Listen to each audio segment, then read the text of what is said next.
भारत के golden boy Neeraj Chopra ने दोहा diamond league 2025 में गजब का कमाल कर दिया है। नीरज चोपड़ा ने जेवलिन थ्रो में नया रिकॉर्ड बनाया और पहली बार 90.23 मीटर दूर का भाला फेंककर दुनिया में खलबली मचा दी है। उनकी इस सफलता से भारत का बच्चा बच्चा खुश है। नीरज चोपड़ा के इस रिकॉर्ड से पीएम मोदी भी गदगद नजर आ रहे हैं।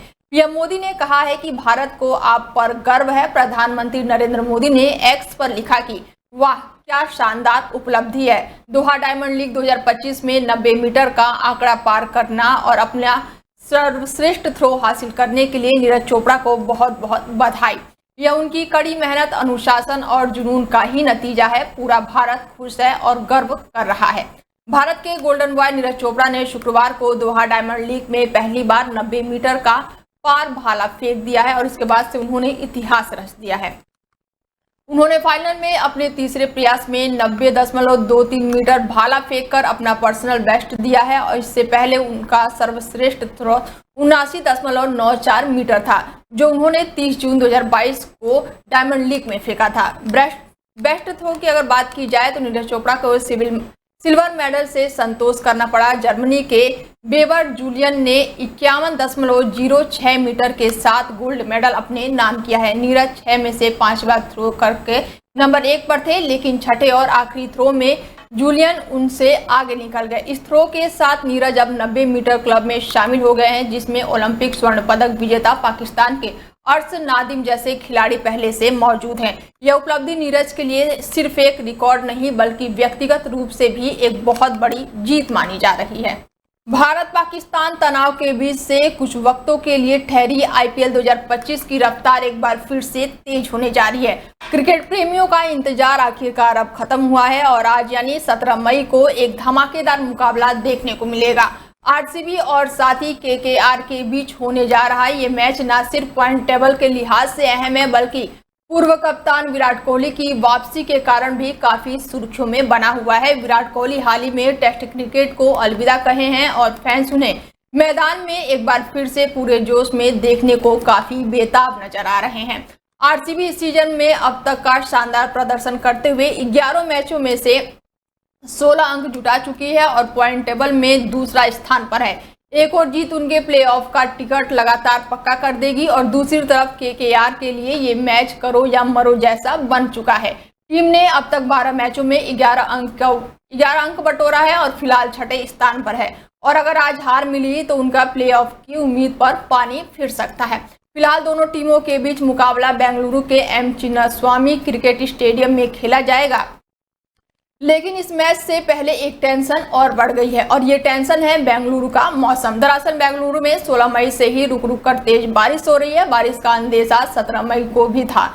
इसके साथ ही आज भी अगर मौसम खराब हुआ तो मैच पर इसका असर जरूर देखने को मिलेगा। मौसम रिपोर्ट के अनुसार शाम को 8 बजे भी बारिश का अनुमान है और ऐसे में मैच को लेकर काफी परेशानियां देखने को मिल सकती हैं। दिल्ली में CAIT द्वारा आयोजित राष्ट्रीय व्यापार सम्मेलन में देश भर से आए 125 से अधिक शीर्ष व्यापारी नेताओं ने सर्वसम्मति से ये संकल्प लिया है कि भारत का व्यापारिक समुदाय तुर्की के साथ हर प्रकार के व्यापार और व्यवसाय संबंधों का पूर्ण बहिष्कार करेगा, जिसमें व्यापार और यात्रा और पर्यटक भी शामिल है। व्यापारिक समुदाय ने भारतीय फिल्म उद्योग से भी अपील की है कि वो तुर्की के साथ साथ अजरबैजान में किसी भी प्रकार की फिल्म की शूटिंग ना करे और यदि ऐसा फिल्म वहां पर शूट होती है तो व्यापार जगत और आम जनता ऐसे फिल्मों का बहिष्कार करेगी। ट्रेडर्स द्वारा तुर्की और अजरबैजान के साथ व्यापार संबंध करने के विषय पर एक राष्ट्रीय सम्मेलन आयोजित किया गया है, जिसमें 24 से अधिक राज्यों के व्यापारी नेता मौजूद हैं। सबने एक स्वर से ये तय किया कि क्योंकि तुर्की और अजरबैजान ने पाकिस्तान का समर्थन किया, भारत के खिलाफ गया और जो भारत के खिलाफ देश जाएगा, भारत का कारोबारी उसके साथ व्यापार करेगा, ये संभव नहीं है। इसलिए यह निर्णय किया गया कि तुर्की और अजरबैजान के साथ किसी भी प्रकार का आयात और निर्यात नहीं होगा। दोनों देश तुर्की और अजरबैजान की यात्राओं का बहिष्कार होगा। वहीं हमने भारत की फिल्म इंडस्ट्री से कहा है कि अपनी किसी भी फिल्म की शूटिंग तुर्की और अजरबैजान में न करें अगर किसी ने की तो हम उस फिल्म का भी बहिष्कार करेंगे। इसके साथ साथ बहुत सी कंपनियां अपने प्रोडक्ट की प्रमोशन की फिल्मिंग भी करती हैं, तो जिन कंपनियों ने यदि अपने प्रोडक्ट की फिल्मिंग और उसकी शूटिंग तुर्की या अजरबैजान में की तो हम उनके प्रोडक्ट का भी बहिष्कार करेंगे। ये निर्णय सर्वसम्मति से आज के इस राष्ट्रीय सम्मेलन में लिया गया। माँ भारती की शान में न सिर्फ भारत की अर्थव्यवस्था को सशक्त करने में योगदान दे रहा है, साथ ही भारत को आत्मनिर्भर और मेक इन इंडिया के सपने को साकार करने में पूर्णतः समर्पित है। आज फेडरेशन की ओर से, सभी ट्रेड एसोसिएशंस की ओर से जो बॉयकॉट का कॉल दिया गया है वो भारत के उन वीर सपूतों के समर्थन में है, उन वीर नारियों के समर्थन में है जो देश की सरहद को सुरक्षित रखते हैं। मैंने स्वयं आज इस बात का व्यापारियों के सामने एक निवेदन रखा। ये निवेदन ना डिफेंस फोर्सेस ने किया, ना पैरामिलिट्री फोर्सेस ने किया, ना पुलिस फोर्सेस ने किया, ना ये सरकार की अपील है। नागरिक होने के नाते, confederation of all India traders की स्ट्रेटेजिक एडवाइज़र होने के नाते आज पूरी कन्फेडरेशन ने संकल्प लिया है कि हम भारत के नेशनल डिफेंस फंड में अपनी ओर से योगदान देंगे। पिछले साल से लेकर अब तक मैंने पूर्व सांसद के नाते ना अपनी पेंशन ली, ना कोई सुविधा ली। ये भारत के खजाने का पैसा है जो नेशनल डिफेंस फंड को आज मैं समर्पित करती हूँ। इजरायली सेना ने गाजा पट्टी में एक बड़े सैन्य अभियान की शुरुआत की है, जिसका मकसद है हमास को खत्म करना और बंधकों को रिहा करना। इजरायली सेना ने गाजा पर जोरदार हवाई और जमीनी हमले किए हैं, जिसमें कई महत्वपूर्ण इलाकों पर कब्जे किए गए हैं। सेना ने कहा है कि ये अभियान इजरायली नागरिकों की सुरक्षा और युद्ध के सभी लक्ष्यों को पूरा करने के लिए जारी रहेगा। और इस हमले में दक्षिणी गाजा के खाना यूनुस और साथ ही उत्तरी गाजा जैसे इलाकों में भारी बमबारी हुई है, जिसमें 100 से अधिक लोग मारे गए हैं। और ये अभियान तब शुरू हुआ जब अमेरिकी राष्ट्रपति डोनाल्ड ट्रंप ने हाल ही में मिडिल ईस्ट का दौरा पूरा किया था, लेकिन गाजा में युद्ध विराम को लेकर कोई भी समझौता नहीं हुआ। ट्रंप ने गाजा को फ्रीडम जोन बनाने का प्रस्ताव रखा था, लेकिन इजरायली प्रधानमंत्री बेंजामिन नेतन्याहू ने हमास को खत्म करना और गाजा के अधिकांश लोगों को दक्षिणी हिस्से में बसाने पर जोर दिया। वहीं अब अमेरिका 10 लाख फिलिस्तीनियों को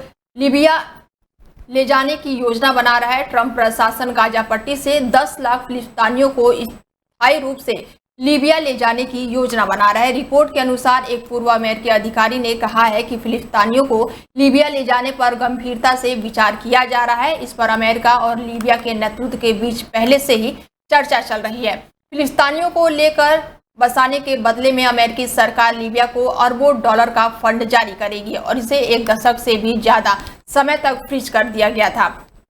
रिपोर्ट में कहा गया है कि कोई भी अंतिम समझौता नहीं हुआ है और इजराइल को प्रशासन के इस फैसले के बारे में सूचित किया गया है। अमेरिकी सरकार ने कहा है कि ऐसी योजना पर चर्चा नहीं की गई है, इसका कोई भी मतलब नहीं है। 2011 में नाटो समर्थक विद्रोहियों के बाद लीबिया अराजकता में डूब गया था, जिसमें लंबे समय से तानाशाह रहे मुआर गद्दाफी की सत्ता से हटा दिया गया था और फिर मार दिया गया था। देश विभाजित हो गया था और पूर्व और पश्चिम में प्रतिद्वंदी प्रशासनों को दुष्ट मलेशिया के एक जाल में समर्थक प्राप्त हो गया था। फिलहाल अमेरिकी अधिकारी डोनाल्ड ट्रंप के अधिकारियों ने किसी भी प्रकार की रिपोर्ट की अभी ये पुष्टि नहीं की है। भारत पाकिस्तान तनाव कम हो चुका है, लेकिन इसका असर अभी भी देखने को मिल रहा है। राजस्थान के अजमेर में तुर्की से आने वाले सेब और कीवी पर पूरी तरह से बैन लगा दिया गया है। राजस्थान के अजमेर स्थित सेब व्यापारियों का कहना है कि भारत पाकिस्तान तनाव के बाद वहां से आने वाली सेब और कीवी पर यहां पूरी तरह से प्रतिबंध लगा दिया गया है। भारत पाक तनाव के बीच तुर्की ने